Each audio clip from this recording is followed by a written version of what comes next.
Mahigit 400 milyong pisong halaga ng hinihinalang shabu ang nasabat sa NAIA. Nakalagay sa 5 kahon ang halos 60 kilo ng hinihinalang shabu.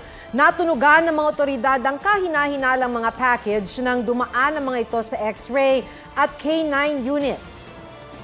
Galing daw ang mga kahon mula sa Guinea, West Africa at dumating sa bansa noong Biyernes.